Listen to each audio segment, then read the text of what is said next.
नमस्कार बच्चों, उत्तराखंड सीरीज का आज हमारा है 24वां दिन। स्क्रीन पर दिख रहे मानचित्र और उसके ऊपर लिखे हुए टॉपिक से आपको यह ज्ञात तो हो चुका होगा कि आज हम अपनी वीडियो में बात करेंगे काली नदी तंत्र के बारे में। काली नदी उत्तराखंड की सबसे बड़ी नदी है जिसकी कुल लंबाई राज्य में 252 किलोमीटर है। यह रहा नक्शा। काली नदी हमारी कुछ यहाँ पर से निकलती हुई बॉर्डर बहती है, जो नेपाल और उत्तराखंड के बीच प्राकृतिक सीमा भी बनाती है। यहाँ तक बहती है हमारी काली नदी।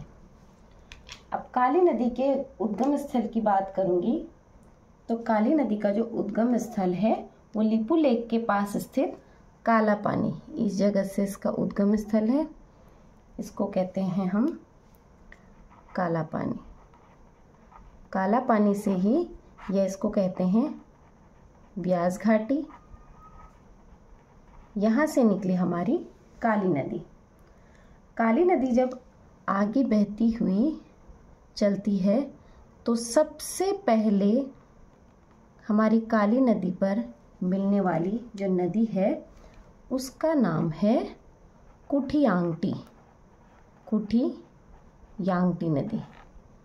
और ये कुठियांगटी नदी का उद्गम स्थल है, ये निकलती है जैक्सर श्रेणी से।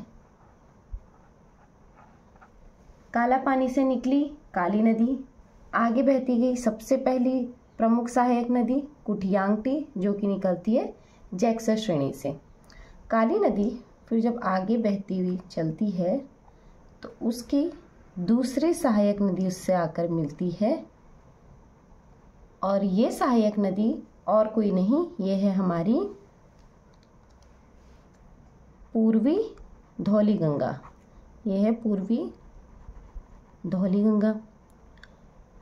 पूर्वी धौली गंगा की बात करूंगी तो पूर्वी धौली गंगा इससे पहले दो नदियों से मिलती है। एक है दारमा और दूसरी है लिस्सर।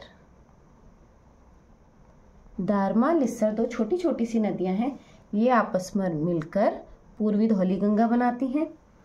और वहीं पूर्वी धौली गंगा के उद्गम स्थल की बात करूंगी तो ये आता है हमारा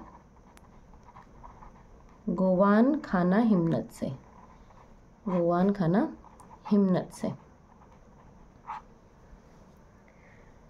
पूर्वी धौली गंगा जिस स्थान पर काली नदी से मिलती है उस जगह का नाम है खेला तवा घाट। खेला या तवा घाट के आसपास ही पूर्वी धौली गंगा काली नदी से मिल रही है। काली नदी यहाँ से आगे बहती है तो इस पर मिलती है इसकी सबसे प्रमुख सहायक नदियों में से एक गौरी गंगा। ये हमारी कौन सी नदी है? गौरी गंगा।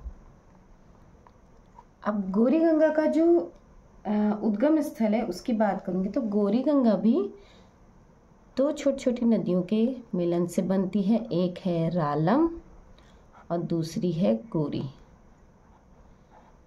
और इनका उद्गम स्थल की बात करूंगी तो वो है मिलम ग्लेशियर। मिलम ग्लेशियर, जहाँ पर गौरी गंगा और काली नदी का संगम होता है उस जगह को बोला जाता है जोला जीवी। और इस जोला जीवी पर ही हमारा 14 नवंबर 1914 से लगने वाला मेला है जौलजीबी मेला। ये प्रश्न में परीक्षा में पूछा हुआ है कि जौलजीबी मेला किन दो नदियों के संगम पर बनता है। तो वो जिन दो नदियों के संगम पर लगता है जौलजीबी मेला वो है गौरी गंगा और काली नदी। अब पिथौरागढ़ से बहती हुई हमारी काली नदी आगे को प्रस्थान करती है। प्रस्थान करने पर पिथौरागढ़, चंपावत और बागेश्वर से ये आ रही है सरयू नदी। यही हमारी सरयू नदी। सरयू नदी पहले मिलती है रामगंगा नदी से। यह है पूर्वी रामगंगा। पूर्वी रामगंगा और सरयू नदी जहाँ पर मिलते हैं उस जगह को बोला जाता है, इसको मैं लिख लेती हूँ नीचे, इस प्रसिद्ध स्थान को रामेश्वर तीर्थ बोला जाता है, क्योंकि जो हमारी सरयू नदी है वो हमारे पूरे राज्य की और कुमाऊं की सबसे ज़्यादा पवित्र नदी मानी जाती है। ये जिस जगह पर सरयू नदी और काली नदी मिलते हैं उसको बोलते हैं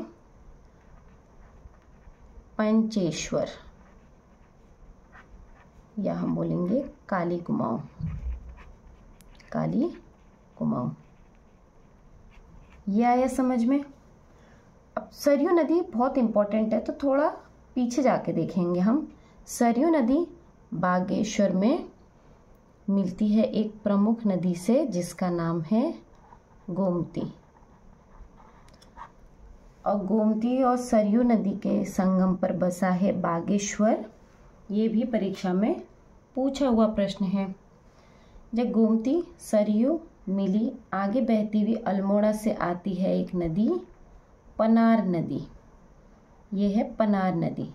पनार नदी भी सरयू की एक प्रमुख सहायक नदी है जो अल्मोड़ा के पास से इस पर आकर मिल जाती है। ये तो हो गया सरयू के बैकग्राउंड की बात कर ली। पंचेश्वर हमारा पड़ता है पिथौरागढ़ चंपावत के बॉर्डर पर। अब यहाँ से काली नदी आ रही है चंपावत जिले में। चंपावत जिले में इस पर जो नदी आकर मिल रही है ये है लथिया नदी। लथिया, ये लथिया नदी है। और जहाँ पर ये काली नदी से मिल रही है उसका नाम है चूका। चूका से बहती हुई जब हमारी काली नदी आगे बढ़ती है तो ये पहुँचती है सर्वप्रथम टनकपुर बैराज।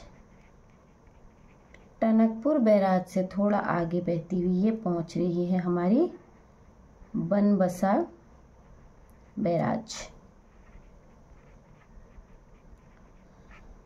अब बनबसा बैराज से एक नहर निकलती है। बनबसा बैराज से निकली ये नहर, जिस नहर का नाम है शारदा नहर। और वहीं यहाँ पर से निकलती है जो नेपाल को जाती है उसको बोलते हैं महाकाली नहर। महाकाली नहर। बनबसा बैराज से एक नहर निकली शारदा नहर जो उत्तराखंड में आई और यहाँ से उत्तर प्रदेश में प्रवेश करती है। दूसरी नहर महाकाली नहर जो कि नेपाल की ओर प्रस्थान करती है। ये आया समझ में। टनकपुर बैराज से बहती हुई आगे आई बनबसा बैराज, शारदा नहर और महाकाली नहर। शारदा नहर आगे बहती हुई उत्तर प्रदेश में जाती है और महाकाली नहर आगे नेपाल में जाती है। कुछ दूरी तय करने के बाद ये महाकाली नहर भी उत्तर प्रदेश में ही आती है, जो नेपाल से ही आने वाली एक नदी है जिसको बोला जाता है घाघर नदी। घाघर नदी इससे मिलती है और यह मिलती है अयोध्या में। अयोध्या में, और वहाँ से जानी जाती है सरयू के नाम से। ये समझ में आया? उम्मीद करती हूँ आपको समझ में आया होगा। एक बार डिटेल से देखेंगे। सबसे जो पहला स्टॉप है या जहाँ से उद्गम स्थल है वो है काला पानी व्यास घाटी। काला पानी व्यास घाटी से हमारा काली नदी का उद्गम स्थल होता है। ठीक है।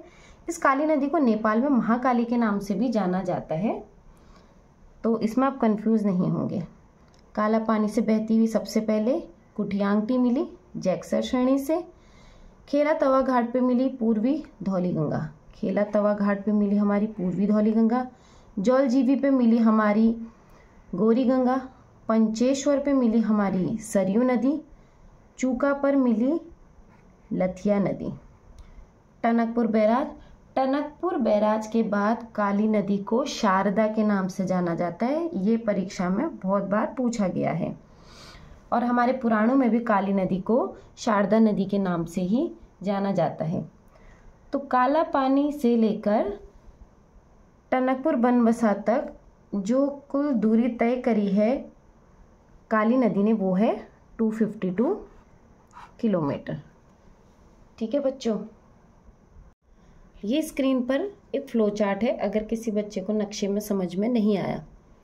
काला पानी ये है काली नदी का उद्गम स्थल।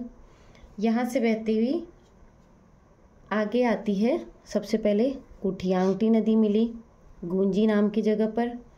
पूर्वी धौली गंगा जो कि दारमा और लिस्सर के संगम से बनी है, और ये दारमा लिस्सर नदियाँ गोवा खाना हिमनद से निकली। तो पूर्वी धौली गंगा का जो उद्गम स्थल है वो गोवा खाना हिमनद भी माना जाता है। दारमा लिस्सर जिस जगह पे मिलते हैं उसे बोलते हैं तेजांग।